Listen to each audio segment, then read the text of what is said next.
स्वर्गीय मुख्य पुजारी मचेल माता जी के दरबार में देशराज शर्मा जी को आज याद किया गया। मेरे साथ पूरी संस्था सर्वशक्ति जो इस पूरे प्रोग्राम को ऑर्गेनाइज किया, उनके प्रधान महंत जी, उनके मेंबर यहाँ पे हैं।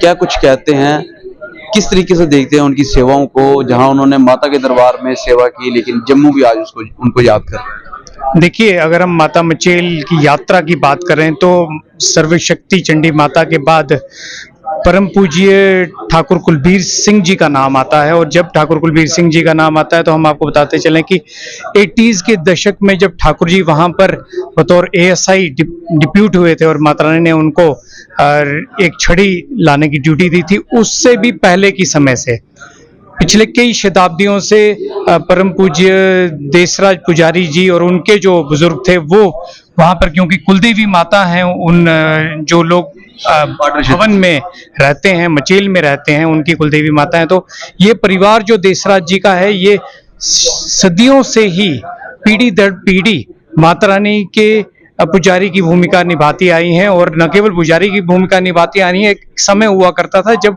बहुत ज्यादा लोग नहीं पहुंचा करते थे।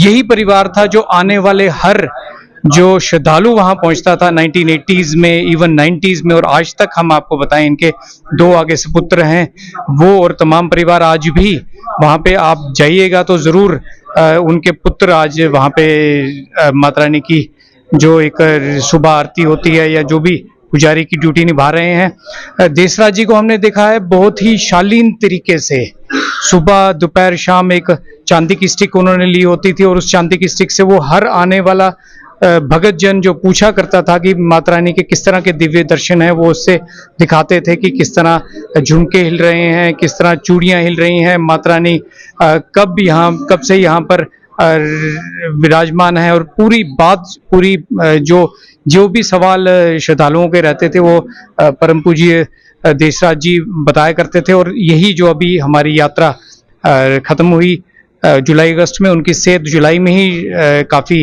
ढीली हो गई थी, उनको जम्मू शिफ्ट किया गया, लुधियाना किया गया, और उसके बाद आज वो हमारे बीच नहीं है। उनका 13वां है आज।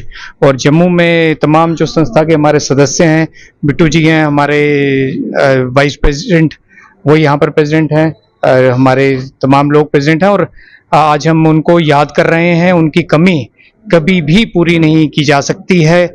जब भी हम माता रानी के दरबार में जाएंगे तो हमें लगेगा कि वो सामने बैठे हैं, पर निश्चित तौर पर यही सबसे बड़ी श्रद्धांजलि होगी उन्हें कि जो भी वहां पर पहुंचने वाला श्रद्धालु है, हम सर्वशक्ति सेवक संस्था की तरफ से उन्हें गाइड करें, उन्हें जानकारी दें किस तरह, कब, कहाँ, कैसे जाना है। और एक बात और मैं आपको जरूर बताना चाहूंगा कि माता मचेल की जो यात्रा है, इस बार आपने देखा रिकॉर्ड यात्रा रही 2 लाख से ऊपर, पर सबसे बड़ी बात यह है कि अगले साल तक माता मचेल के भवन से कुछ ही दूरी तक सड़क पहुंच जाएगी, और उसके बाद लगभग पूरे साल की यात्रा हो जाएगी। जैसे हम माता वैष्णो देवी की यात्रा देखते हैं, केवल जो आपका 13 जनवरी है, बैसाखी के अगले दिन कपाट बंद होंगे, और लोहड़ी के अगले दिन कपाट बंद होंगे और बैसाखी वाले दिन खोलेंगे। यानी कि काफ़ी ज़्यादा जब बर्फ़ पड़ी रहती है उस समय आप नहीं जाएंगे, पर 8-9 महीने कम से कम श्रद्धालु लगातार जाते रहेंगे। और सबसे बड़ी श्रद्धांजलि यही होगी कि हम कोशिश करेंगे उनको जो भी जानकारी चाहिए, किस तरह से दर्शन, हर चीज़ सर्वशक्ति सेवक संस्था के सदस्य करते रहेंगे। इस पुजारी जी हमारे मचेल के हैं, इनकी श्रद्धांजलि देने के लिए हम जहाँ पर उपस्थित सारे इकट्ठे हुए हैं। जब पुजारी जी हमारे बहुत विद्वान थे, बस इनके लिए टाइम श्रद्धा से आया था। हेड प्रीस्ट प्रमुख पुजारी माता मचेल चंडी के दरबार में थे। आज उनका 13वां है, और यहाँ पे सर्वशक्ति सेवक संस्था की तरफ से एक श्रद्धांजलि का कार्यक्रम हुआ। आज के दिन हम अपनी तरफ से सर्वशक्ति सेवक संस्था की तरफ से स्वर्गीय देशराज जी को श्रद्धांजलि भेंट करते हैं, और माँ चंडी रानी से प्रार्थना करते हैं कि अपने चरणों में इनको जगह दे। इन्होंने सारा जीवन माँ भगवती की सेवा की है। जब यात्रा शुरू हुई लगभग 80 के दशक में, तब केवल देशराज जी और इनके परिवार ही वहाँ पे यात्रियों की आवभगत करते थे। आज इस यात्रा ने एक विशाल रूप ले लिया है। पूरे देश में, पूरे प्रदेश में, हर कोने कोने में माँ भगवती की महिमा है। इसमें इस परिवार का बहुत बड़ा योगदान है। अभी पीछे 18 जुलाई को मैं जब उनके पास मिलने गया था तो उनकी सेहत काफ़ी ख़राब थी। फिर उनको एयरलिफ्ट किया गया किश्तवाड़ तक, वहाँ से जम्मू और फिर लुधियाना।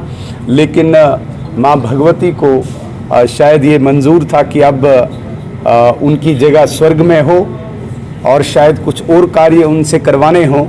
आज के दिन हम उस दिवंगत आत्मा को माँ भगवती से प्रार्थना करते हैं कि उनको अपने श्री चरणों में स्थान दे और उनके परिवार को ये दुख सहने की शक्ति दे।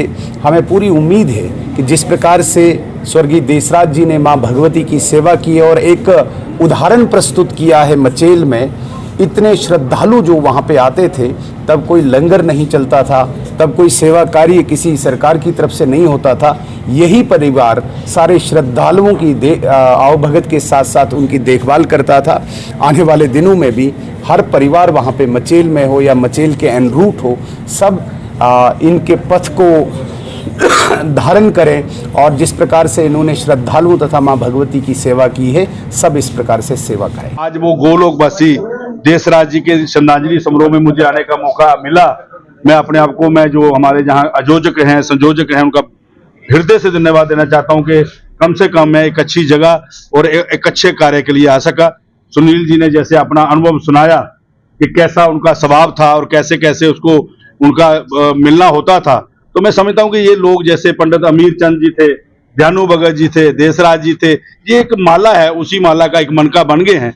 वह सकेत में होंगे, गोलोक में होंगे और माँ के चरणों में होंगे। इसी कामना के साथ कि उनको सच्ची श्रद्धांजलि यही है कि हम सब मिलके और खास करके उधमपुर से और जम्मू से, जैसे बिट्टू जी हैं, बाकी हमारे साथी सारे यहाँ के उपाध्यक्ष जो हमारे आए हैं, दिनेश जी हैं, मैं इनका हृदय से धन्यवाद देना चाहता हूँ कि मुझे इस कार्य के लिए मैं आ सका और अपने श्रद्धा सुमन दे सका।